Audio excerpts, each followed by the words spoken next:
जय राधे जय श्री राधे।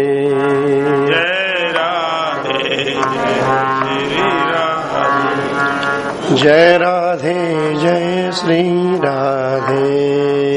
जय राधे जय श्री राधे।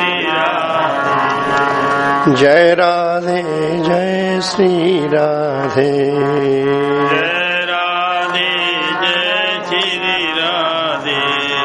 जय राधे जय श्री राधे।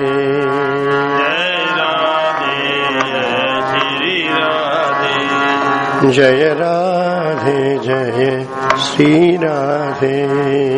जय राधे जय श्री राधे। जय राधे जय श्री राधे।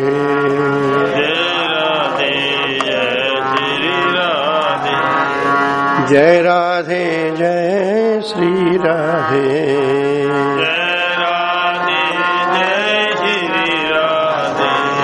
जय राधे जय श्री राधे।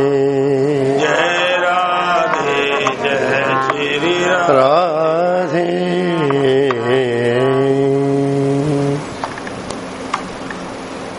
आश्विन मास का प्रातःकाल कैसा होता है? शरद ऋतु का आगमन हो जाता है। आश्विन और कार्तिक ये शरद ऋतु है। ये 2 महीने शरद ऋतु है और आश्विन के भी 15 दिन बीत करके और आश्विन शुक्ला नवमी आ जाती है, तब तक पर्याप्त प्रभाव हो जाता है शरद का। न ज्यादा गर्मी रहती है न ठंड रहती है। प्राकृतिक शोभा निखरी हुई रहती है। जलाशयों का जल भी अति स्वच्छ हो जाता है। तो उस वन में शरद ऋतु विराजित हैं। प्रातः काल की बेला अभी अभी बीती है। गोदोहन का कार्य संपन्न हो चुका है। श्री कृष्ण कलेवा करके अपने समवयस्क बालकों को साथ लेकर के, गायों को गोवत्सों को साथ लेकर के बड़ी मस्तानी चाल से, कोई राजहंस चल रहा हो इस प्रकार की बड़ी मस्तानी चाल से दाएं बाएं देखते हुए और रुक रुक करके बंसी में स्वर भर देता है। चारों तरफ दृष्टि डालता है, फिर रुक करके बंसी में स्वर भर देता है। उस बंसी से ऐसी ध्वनि निश्रित होती है कि नभ में, आकाश में, हवा में, सूर्यमंडल में, जल में, थल में, अरे सबके मन में कुछ बाकी नहीं बचा। सबके मन में वो प्रवेश कर जाती है और प्रवेश करके क्या करती है, उन सबका स्वभाव बदल देती है। धर्म विपर्यय कहते हैं। जैसे नदी का स्वभाव है बहना, तो इनकी बंसी सुन के जमुना जी का रुक जाना, ये धर्म विपर्यय है ना। पेड़ पहाड़ ये हिलने लग जाएं और जो चलने वाले हैं वे स्थिर हो जाएं, ये धर्म विपर्य है। तो नभ में, समीर में, रवि में, जल में, थल में, सबके मन में ये वंशी ध्वनि जाकर के इन चर अचर समूहों में इनके स्वभाव को बदल देती है, धर्म विपर्य कर देती है। सबके मन में सब कुछ भूल करके वो बंसी का स्वर ही गूंजने लगता है। बंसी का स्वर ही एकमात्र गूंजने लगता है। फिर थोड़ी देर में दूसरी गति, बंसी की लहर, कई तरह की बंसी की विभिन्न जातियां गतियां स्वर में भर रहे हैं। तो इसे देख करके ये बालक सब हंसने लगते हैं। अरे भैया, तेरी बंसी का तो कमाल है। तब कन्हैया कहता है कि देखो, ये कमाल ऐसे ही हासिल नहीं हुआ है, मैंने एक मंत्र सीख रखा है। वो यहाँ नहीं बताएंगे, आगे बताएंगे कि कौन सा मंत्र सीख रखा है कन्हैया ने। उसको पहले मन ही मन पढ़ लेता हूँ, बोल के नहीं, उसको पहले मन ही मन पढ़ लेता हूँ, फिर बंसी में स्वर भरता हूँ, तो जो सुने वही पागल पगली हो जाती है। अरे और तो और, ये प्रकृति के पांचों तत्व भी उससे अछूते नहीं रह जाते, उन पर भी बंसी का प्रभाव हो जाता है। तुम देखना चाहते हो? बोले हाँ। बस सामने गिरिराज जी थे, गिरिराज जी को लक्ष्य करके और इस सांवर ने ऐसी बंसी बजाई कि वो रत्नों का पर्वत पिघल करके बहने लगा। अब जब ऊपर से रत्न पिघल के बहने लगे तो उसे एक धारा सी, ऊपर से शिखर से कोई धारा आवे तो उसका वेग कितना तेज होगा। तो उसे हीरे और पुखराज गल करके जो धारा बन के पीली पीली उजली उजली धारा जब सामने आई तो गायें पूंछ उठा करके पीछे की ओर फुदकने लगी, पीछे की ओर फुदकने लगी और रभाने लगी, क्योंकि आज उनके लिए नया दृश्य है। गिरिराज जी में तो रोज ही आती हैं, पर आज इतनी तेज पीली और उजली धारा सामने से आ रही है, तो इतनी तेज धारा के सामने कौन टिके। पूंछ उठा करके और कूदने लगी, रमाने लगी। सखाओं ने देखा, वाह कमाल की बंसी है। अब सांवर थोड़ा बाईं और मुड़ा तो जमुना जी की नीली नीली लहरें बह रही थी। अब इसको लक्ष्य करके बंसी बजाई तो वो पूरी जमुना जी का जल एक आवर्त सा बन गया, जम गया, झील सा बन करके जम गया। जम गया तो उसमें जो जल पक्षी तैर रहे थे उनके पैर तो उसमें जम गए, केवल पांखें हिल रही है, और जो मत्स्य आदि जीव थे वो निष्पन्द उस जमी हुई राशि जल राशि में सुखपूर्वक विश्राम कर रहे हैं। फिर थोड़ी दूर में बंसी बजाई तो वो यमुना जी फिर वैसे ही बहने लगी।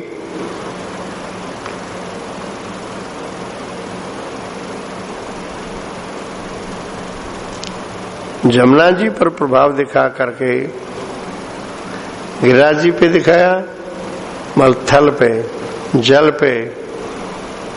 अब सूर्य नारायणी तो अग्नि तत्व के आधार हैं। भगवान का नाम राम, तो तुलसीदास जी महाराज कहते हैं, बंदौ नाम राम रघुवर को, हेतु कृशानु भानु हिम कर को। राम राम, रकार अग्निबीज, अकार सूर्य नारायण और मकार चंद्रमा। तो ये सूर्य नारायण अग्नि तत्व है।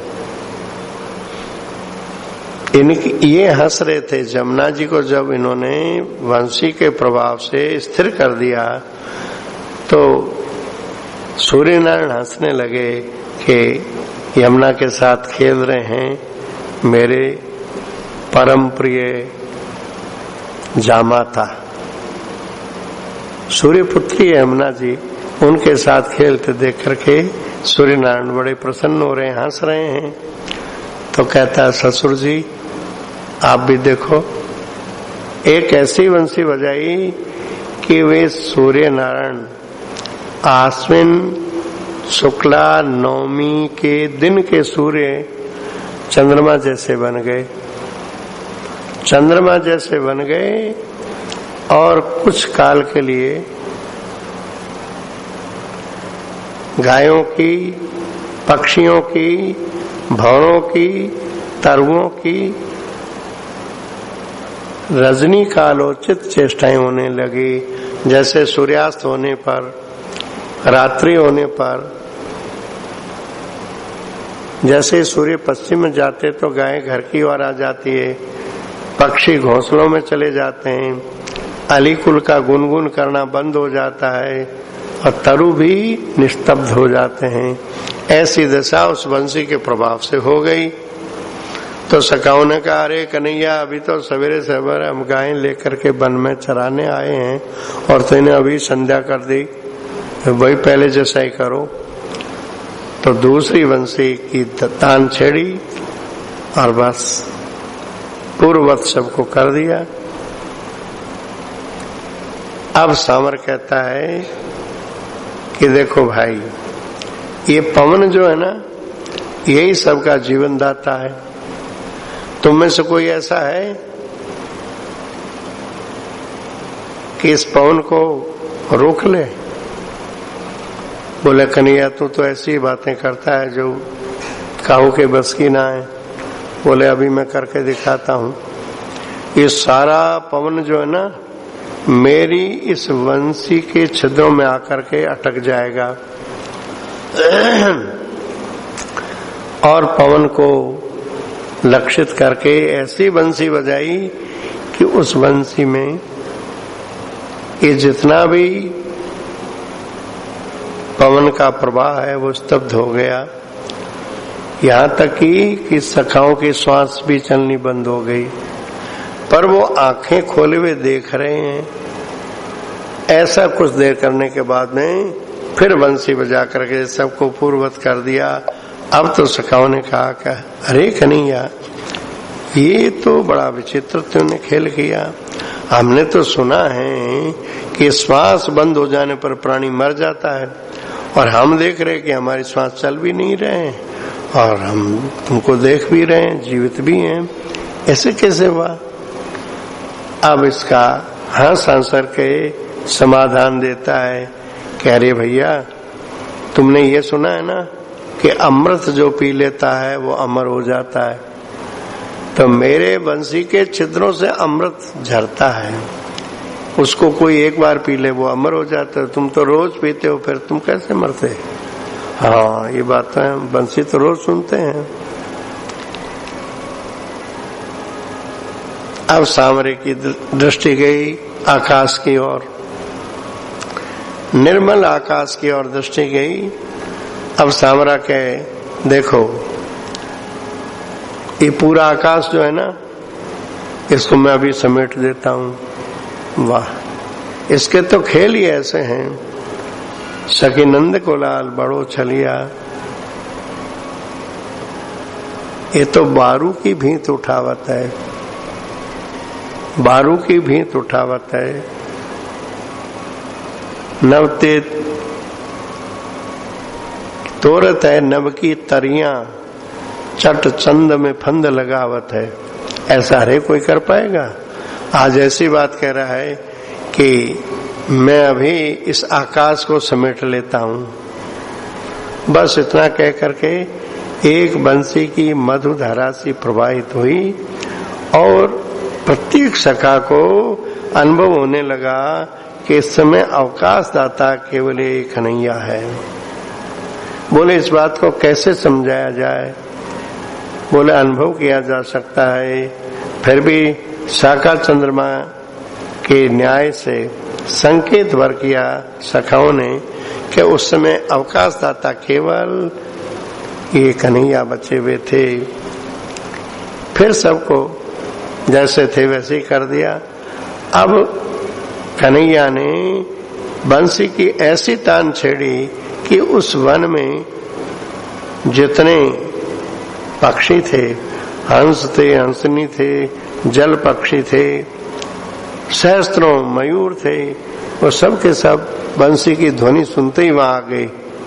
कन्हैया को घेर करके सब खड़े हो गए।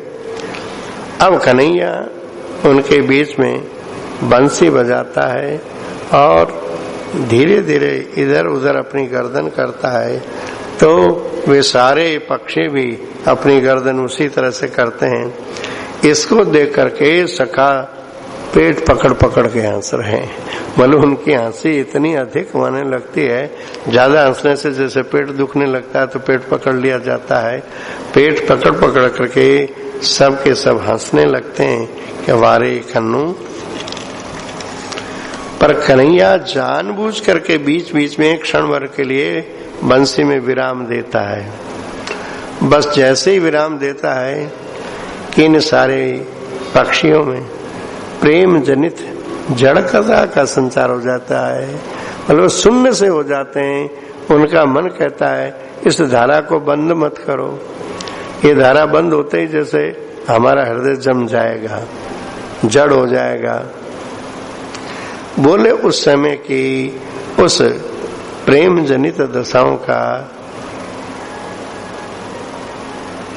वर्णन या दर्शन ब्रह्माणी के लिए भी दुर्लभ है, ब्रह्माणी के लिए भी, सरस्वती के लिए भी दुर्लभ है। अब इस बंसी का ऐसा प्रभाव कि ये पेड़ जो है ना, ये भी मधु की धाराएं बहाने लगे टप टप करके। जब पेड़ों से, पत्तों से, बेली समूहों से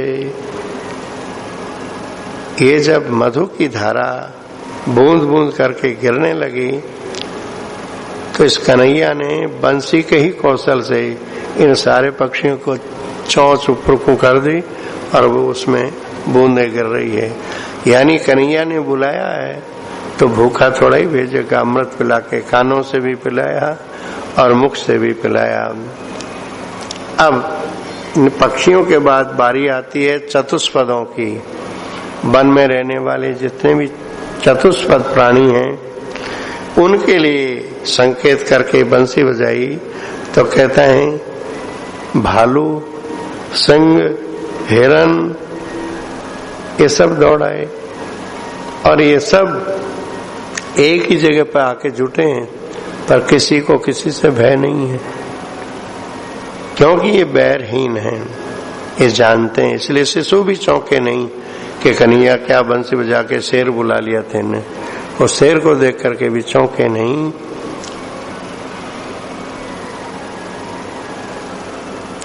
अब कन्हैया की बंसी सुन करके ये सारे के सारे चतुष्पद उस धारा में आनंद की हिलोरे ले रहे हैं।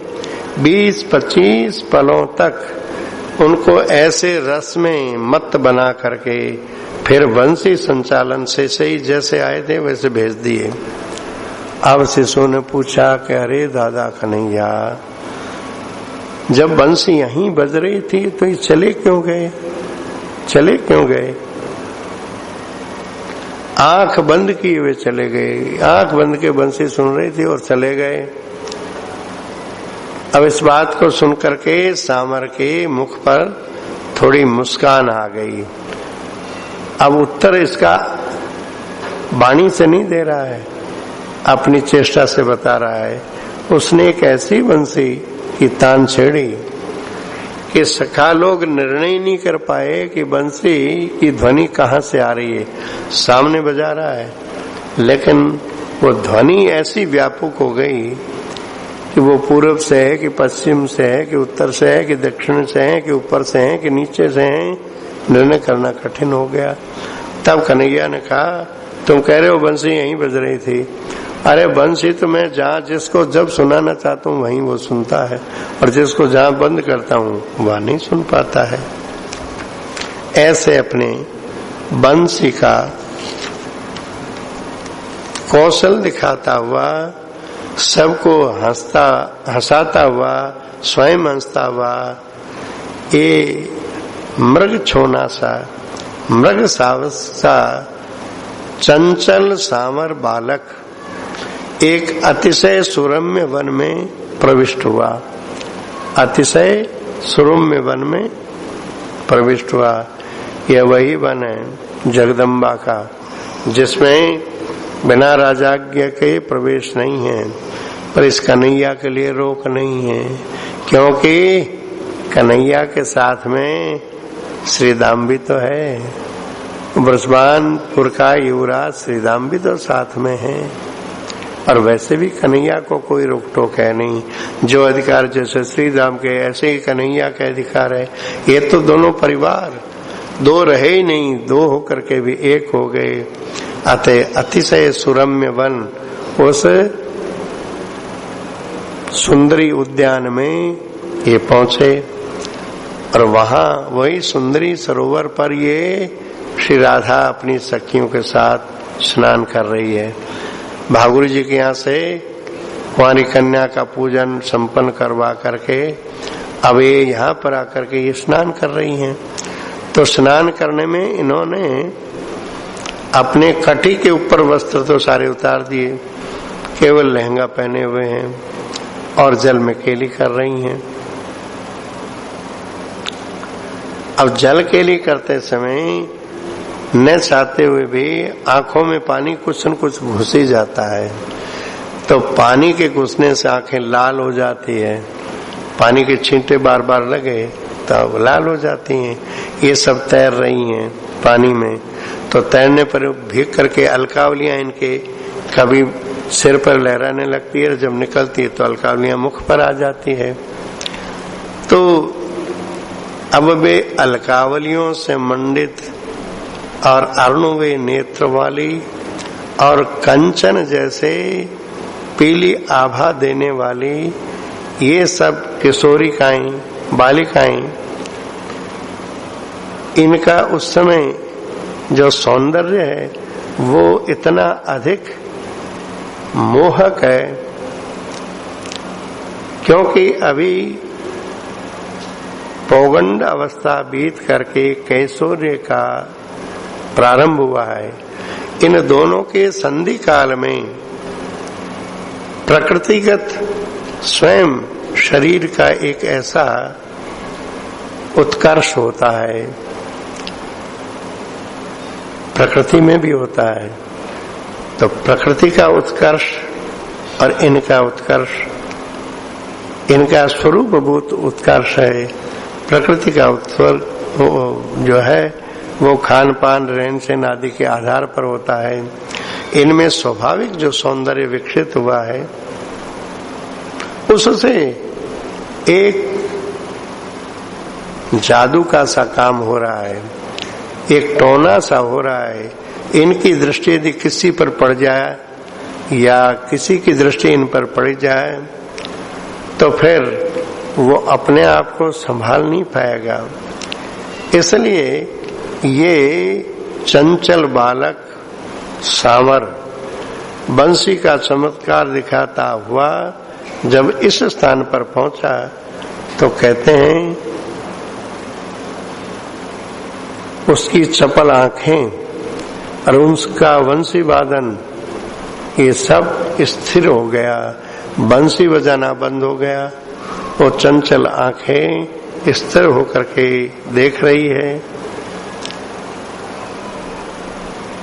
उस जल विहार से अर्णुभे लोचन की सुषमा से प्रीतम टोनासी शक्ति विखरती थी, मोहित करने वाली प्रीतम। त्रिभुवन थिर जंगम को यह भी छोड़ो, असरज देखो प्रीतम। हो गई रुद्ध गति वहां भला, त्रिभुवन मन मोहन की प्रीतम। प्रकृति के चर अचर प्राणियों का मन आकर्षित कर ले, इसकी क्या बात है। अरे जो त्रिभुवन के मन को मोहने वाला ये सांवर जो है ना, इसके मन को भी इस सुंदरता ने आकर्षित कर लिया। यद्यपि ये विश्व विमोहन है, पर गायों को लिए सखाओं के साथ जैसे ही यहाँ पहुंचा और इन आर्द्र कुंतलों से मंडित इनके मुखों पर जैसे दृष्टि पड़ी तो बंसी चुप हो गई, नेत्र असफल हो गए, आंखें स्थिर हो गई। इस प्रसंग को बहुत ध्यान से याद रखिएगा। जैसे नीलम प्रतिमा को देख करके श्री राधा की जो भाव दशा हुई, वो भाव दशा यहाँ श्री कृष्ण की हो रही है। पर श्री राधा की भाव दशा और श्री कृष्ण की भाव दशा में एक अंतर देखेंगे। श्री राधा अपनी भाव दशा का संगोपन ठीक ठीक नहीं कर पाती है, न बोलने पर भी। पर श्री कृष्ण यहाँ अपने भावों को संगोपन करने में काफी हद तक सफल हो जाते हैं। फिर भी भाव संगोपन रह नहीं पाता है। बोले दो रसमय हृदयों के जुड़ने का क्षण कब कैसे बनता है, इसको कोई जानता नहीं। श्री कृष्ण टकटकी लगाए हुए श्री राधा के मुखारविंद को निहार रहे हैं और ये सहचर भोले भाले, इनको लगा कि कन्हैया क्या देख रहा है। तो एक सखा ने कन्हैया के पीताम्बर को पकड़ के झटक ही दिया। अरे भैया तू क्या देख रहा है, ये तो तेरे श्रीदाम भैया की बहनें और उनकी सखियां नहा रही है, क्या तेरे भी नहाने की इच्छा है? अरे है तो तू भी नहा ले।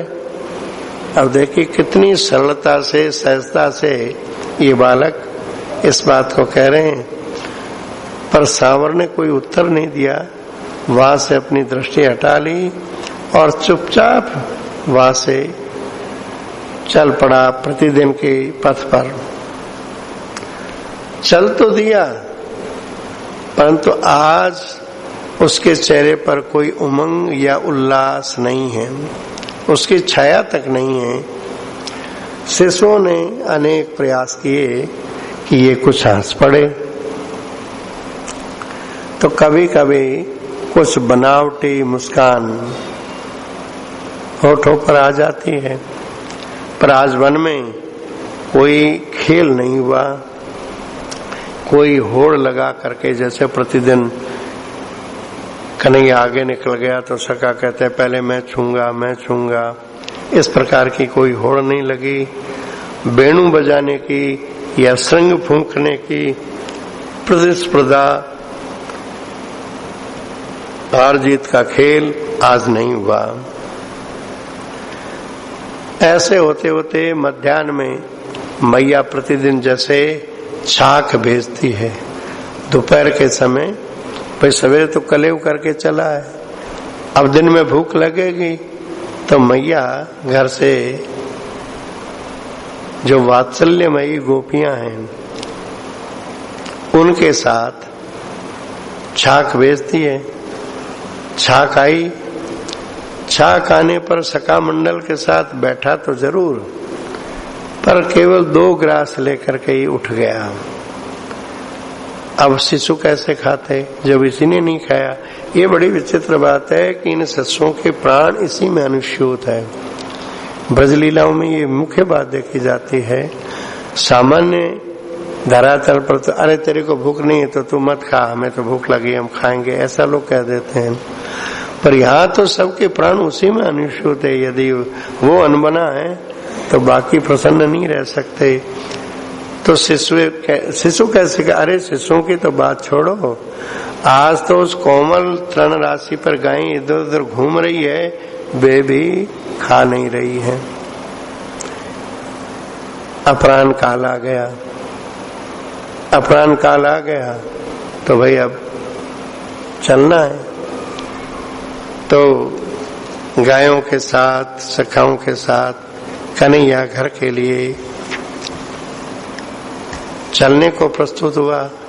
इधर ये सखा सोचने लगे कि आज ये अकस्मात इतना उदास क्यों हो गया।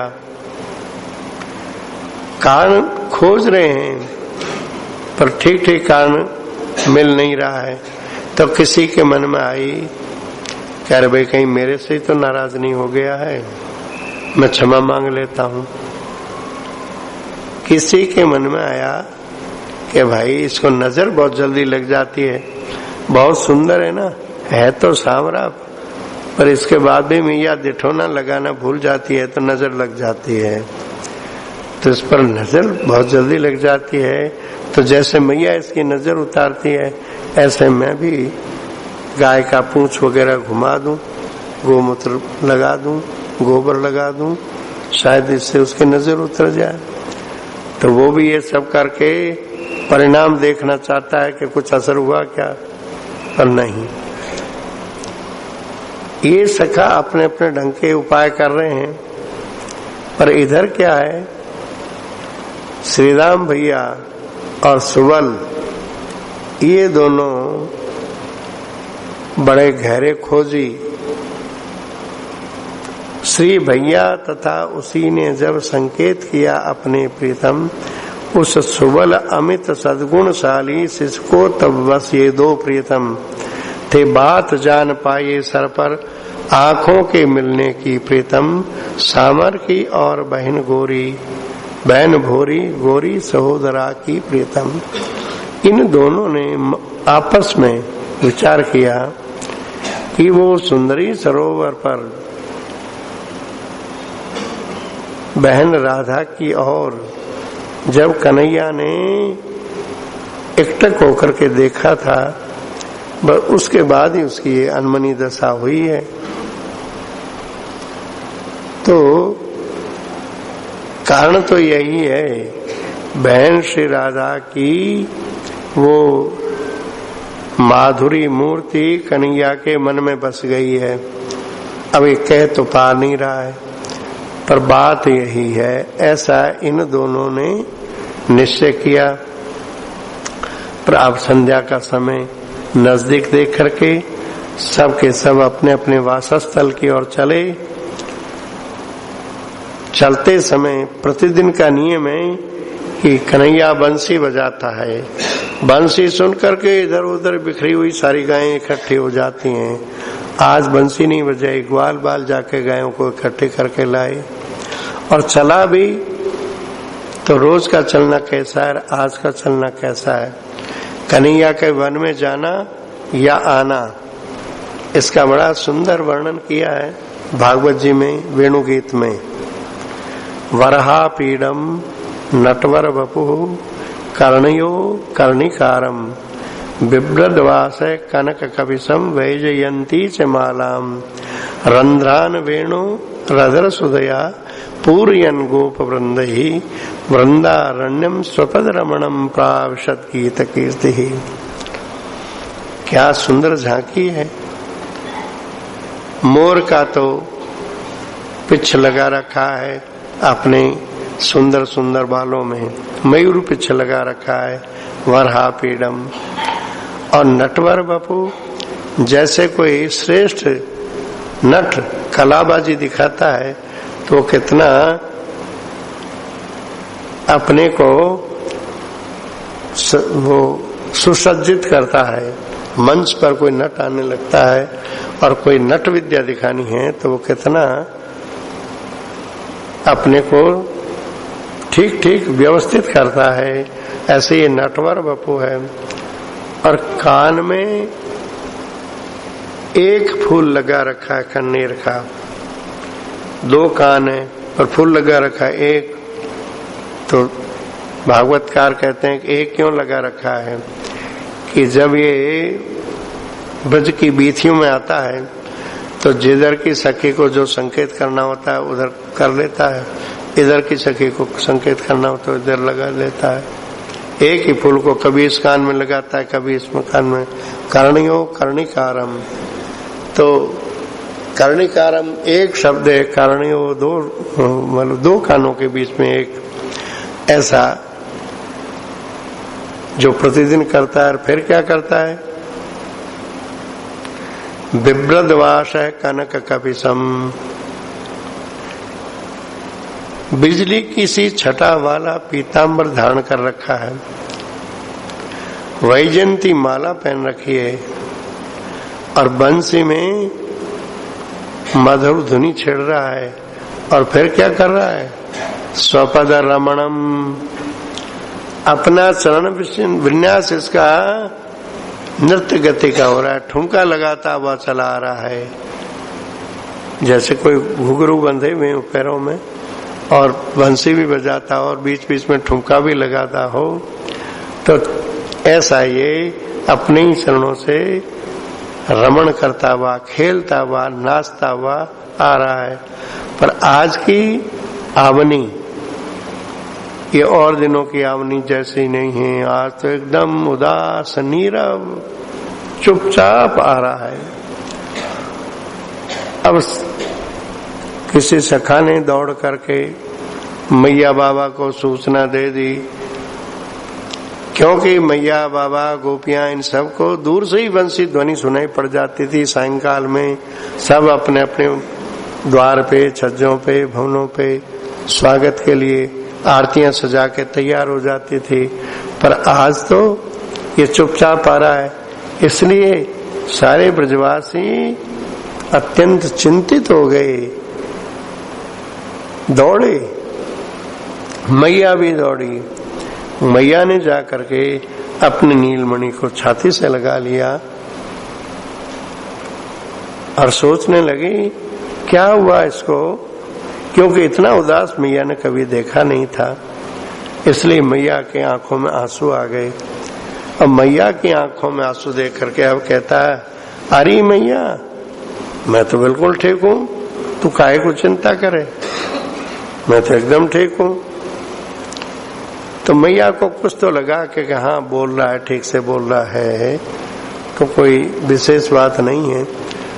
पर जब सायंकाल में जो रात्रि भोजन, ब्यारू भोजन, वो जब मैया कराने लगी तो जितना रोज पाता है उसके आधे का आधा भी नहीं पाया। अब मैया कैसे संतोष करे कि ये ठीक है। यदि भोजन नहीं कर रहा है, केवल चख पर लिया, तो इससे मैया को कैसे संतोष हो कि ये कह रहा मैं ठीक हूं। रोती जननी को देख हंसी, सूखी सामर हंसता प्रीतम। सूखी हंसी, हंसी भी कई तरह की होती है, सूखी हंसी भी होती है। सूखी हंसी हंसता हुआ देता प्रबोध भी कहकर यह री स्वस्थ सत्य में हूँ प्रीतम। ब्यारू के लिए किंतु जब वह बैठा तब जननी को प्रीतम विश्वास करा न सका, खाकर आधे का आधा भी प्रीतम। आधे का आधा भी नहीं खा पाया तो मैया कैसे विश्वास करती कि ये कह रहा मैं ठीक हूं। कि नौमी की रात्रि तो इस तरह से बीत गई। शाम को आया, ठीक से ब्यारू नहीं की, फिर सो गया। दसवीं के प्रातः मैया ने अपने हाथों से बड़ा सुंदर दही, मीठा दही, नवनीत और ओटाया हुआ अधोटा दूध जिसमें मिश्री मिलाई हुई, केसर मिला हुआ, और महाराज सुंदर दही और भात और मिठाई, ये सारी कले हुए को वस्तुएं सामने रखी कि रात में ठीक से खाया नहीं तो आप तो खा ले। बारे खनैया सावर ने उन सब में से उंगली लगा करके यूं चख लिया, मैया खा लिया। खाया ही नहीं जा रहा है, उसकी ऐसी भाव दशा है। और तुरंत मैया से बोला, मैया देर हो रही है, मैं गोचारण के मिस से वहां से गायों की टोली लेके सखाओं के साथ चल पड़ा। पर आज भी उसके मन का जो अनमनापन है, अन्य मनस्पना है, वो कल जैसा ही बना रहा। ये सखाओं से छिप नहीं सका, चाहे वो छिपाने की कितनी चेष्टा करे। रोज का गोचारण वाला कार्यक्रम भी पूरा कर दिया, फिर शाम को घर आ गया। दिन में छाक भोजन भी वन में हुआ, पर कैसा हुआ, नाम मात्र के लिए। और शाम को, दसवीं के शाम को ब्यारू लीला भी ऐसे ही कर दी। अब मैया कैसे धीरे धीरे, नौमी के रात में नहीं खाया, दसवीं के सवेरे नहीं खाया, और छाक भोजन भी सकानो बता दिया कि मैया खाया नहीं इसने। और दसवीं के रात में खिलाने बैठे तो बस वही थोड़ा थोड़ा चख करके बस हो गया मैया। अब मैया को बड़ी चिंता हुई कि ये बता नहीं रहा है, स्वास्थ्य इसका ठीक नहीं है, क्या करूं। एकादशी तिथि आ गई। आश्विन शुक्ला एकादशी का नाम है पापांकुशा एकादशी। एकादशी तो वैसे ही पापनाशनी होती है, पर प्रत्येक एकादशी के अलग अलग नाम भी है और वो नाम भी बड़े सार्थक हैं। तो आज आ गई पापांकुशा एकादशी। तो मैया ने संकल्प किया, केवल मैया ने नहीं, गोकुलवासी सभी ने संकल्प किया कि आज हम निर्जल व्रत करेंगे। बस इस व्रत के प्रभाव से श्री नारायण हम पर कृपा करें और हमारा ये नील सुंदर स्वस्थ हो जाए। देखिए सारे ब्रजवासियों की आंतरिक भाव दशा देखिए, और वे सब के सब निर्जल व्रत रह गए। अब उस और सांवरे की मन दशा क्या है, ये मन में तो चला गया। वहां दोनों सखा सुबल और श्रीराम ये विकल होकर के सोचने लगे कि अरे हम केवल दर्शक ही बने रहेंगे कि कुछ करेंगे। हमारा प्राणों से भी अधिक प्यारा ये नील सुंदर, इसकी मनस्थिति हम समझ भी रहे हैं, पर इस दिशा में हमें कुछ करना चाहिए, पर करे क्या, यही असमंजस है। क्या करें, इसका मन तो बहन राधा के चिंतन में डूबा हुआ है। अब राधा को कैसे मिला मैं, इससे बड़ी दुविधा, कैसे मिला मैं।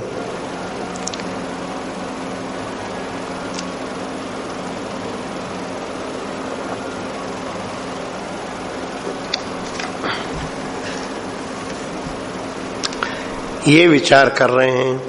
इधर वन में सांवर की मनस दशा का चित्रण करते हुए कह रहे हैं कि सांवर 2 दिन से वन में जाता है तो गिरिराज जी की जहाँ पीली पीली शिलाएं हैं वहां जाके बैठता है, और जहाँ कर्णिकार वन है उसको देखते ही इसको कंप होने लगता है। पीताम्बर को देखता है कंपन हो जाता है, कमलों को, लाल कमलों को देखता है तो पसीना आ जाता है। जल में से कोई हंसनी पानी पी के उड़ती है तो उससे जो जल छींटे उछलते हैं वहां दूर पर, और ये अपनी अलकों को छूता है कि जैसे ये जल मेरे पे ही पड़ गए हैं। प्रयोनिया यमुना जी में पानी पीने आती है तो ऐसे चौंच करती है तो धारा से उनकी केश राशि कुछ भीग जाती है, उनके रों में भीगते हैं। इधर सांवर अपनी अलकों को छू रहा है, अर्थात सांवर की मना दशा बाहरी इन दृश्यों को देख देख करके और गहरे चिंतन में डूबी जा रही है। 10-5 सखाओं ने सोचा कि इसको जल के लिए बहुत अच्छी लगती है, तो सरोवर आने पर 5-7 सखा जो है उस जल में कूद पड़े, तैरने लगे। सांवर किनारे चुपचाप बैठा है। अब इन सखाओं के भी बड़े बड़े बाल हैं, अब ये तैरने लगे और उनकी वो केश राशि जब जल में लहराने लगी, खड़े हुए तो मुख पे आने लगी। अब सांवर के मन में जड़ता का संचार हो जाता है, क्योंकि उसको वही दृश्य याद आ जाता है जो नवमी के दिन श्री राधा को स्नान करते समय देखा।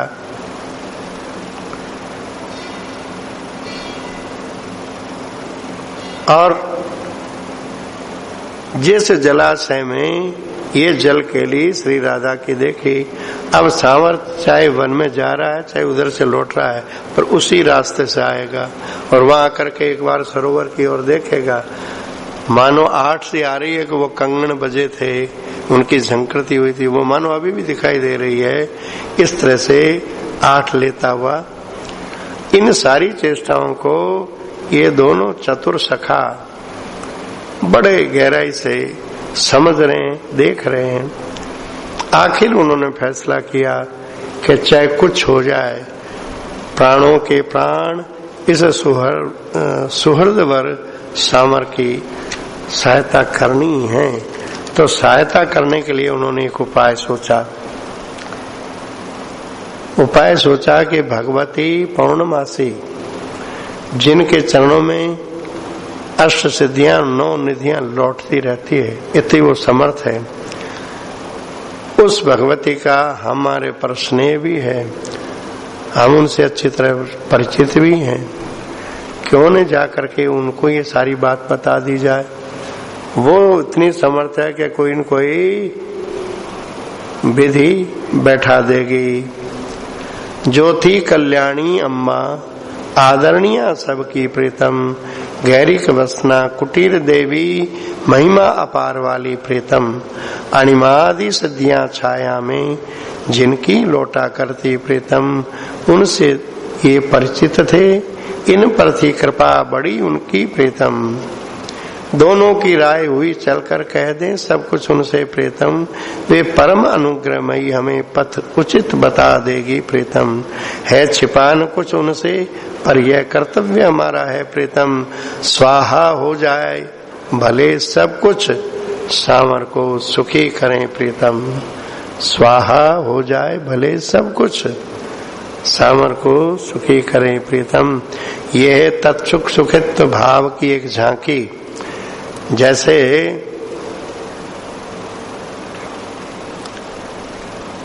द्वितीय शतक में यावट ग्राम की चर्चा में ये बात आई थी कि वहां रहने वाली जो गोपियां हैं वो देवी की ऐसी कृपा पात्र हैं कि उनमें जो पवित्र तंत्र और मंत्रों के द्वारा जो सिद्धि प्राप्त की जाती है वो सहज प्राप्त है, पर वे कभी भी अपने लिए उसका उपयोग नहीं करते।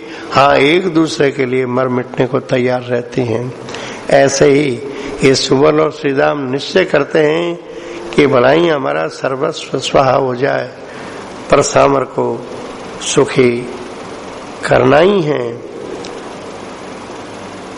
अतः द्वादशी का प्रभात होते ही, अरुणोदय होते ही ये दोनों सबकी निगाह से छिपते हुए भगवती के आश्रम पर पहुंच गए और जाके अम्मा के चरणों में सिर रख दिया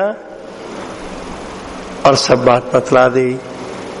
अम्मा, 3 दिन हो गया है, हमारा प्राण प्यारा ये सांवर इस प्रकार की मनस्थिति में उलझा हुआ है, मैया कोई उपाय कर।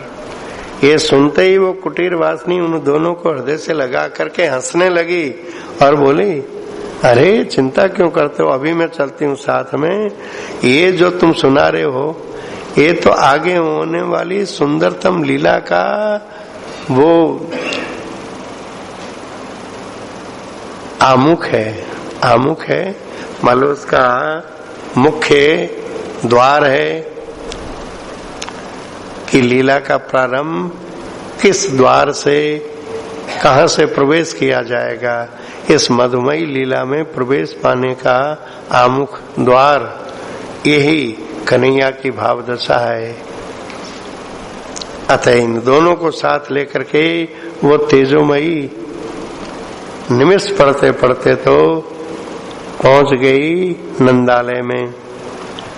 बस भगवती को देखते ही सांवर की मैया दौड़ी चरणों में पड़ गई, आंखें उसकी बरसने लगी, भगवती की भी आंखें बरसने लगी।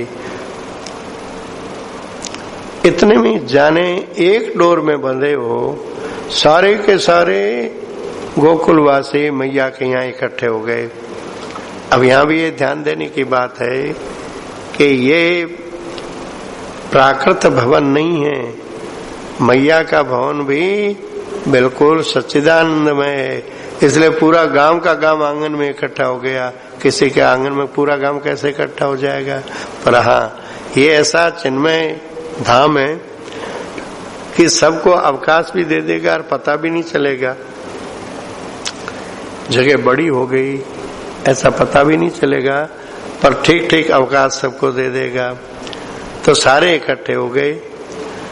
अब इकट्ठे होकर के चुपचाप देख रहे हैं प्रसन्न चित्त से। क्यों कि वे देख रहे हैं कि पूर्णमासी जी यहाँ पर हैं तो अब तो काम बन ही जाएगा, अब तो काम बन ही जाएगा।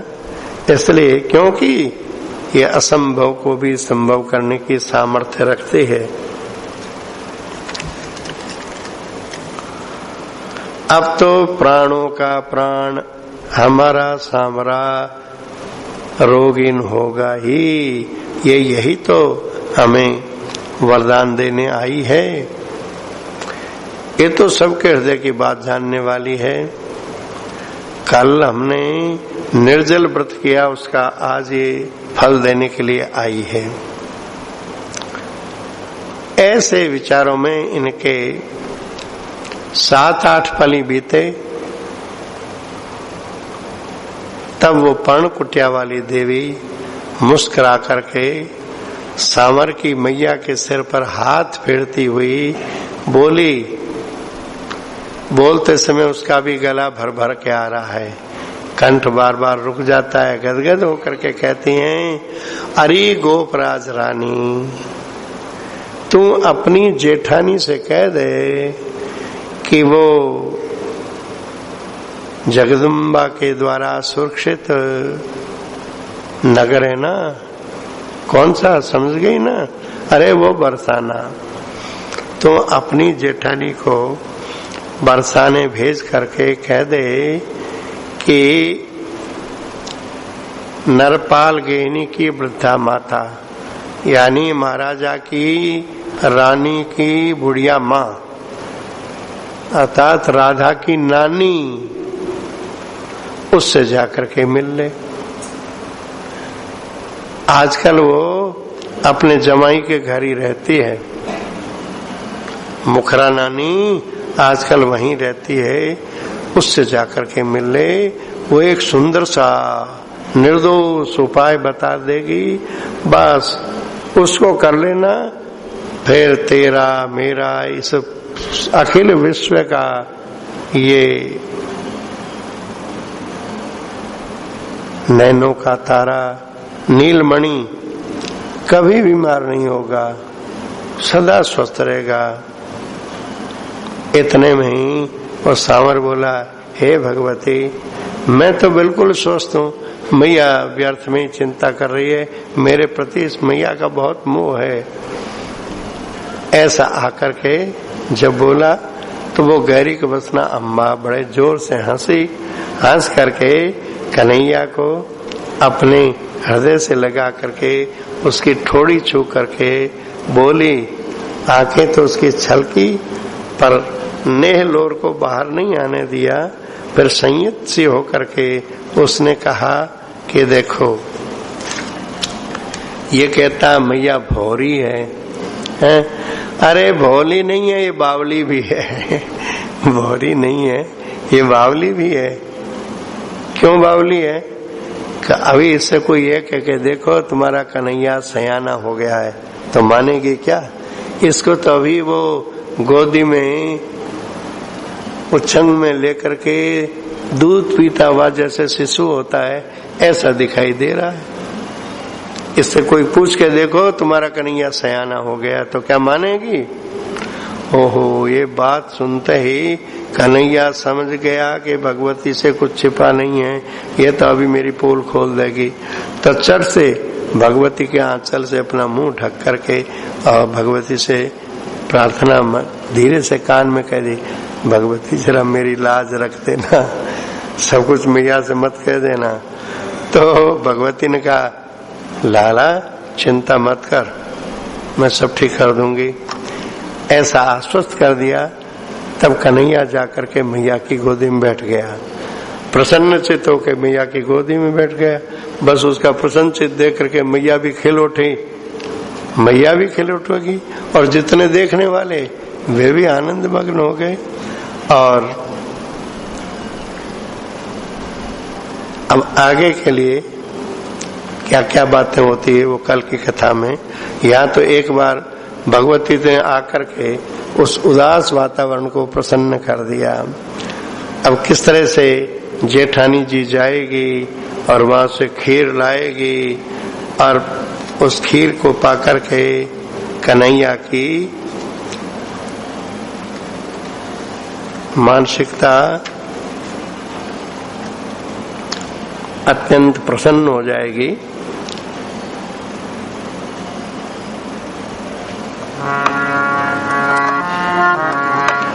जय जय प्रियतम, जय जय प्रियतम, जय जय प्रियतम, जय जय प्रियतम, जय जय प्रियतम, जय जय प्रियतम, जय जय प्रियतम, जय प्रियतम, जय जय प्रियतम, जय जय प्रियतम, जय जय प्रियतम, जय जय प्रियतम, जय जय प्रियतम, जय जय प्रियतम, जय जय प्रियतम, जय जय प्रियतम।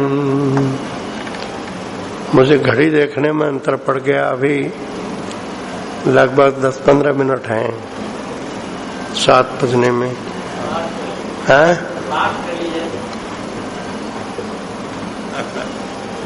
कि बीच में बात भगवती विदा हो जाए, बीच में बात रह रही है, भगवती की बात पूरी कर देते हैं।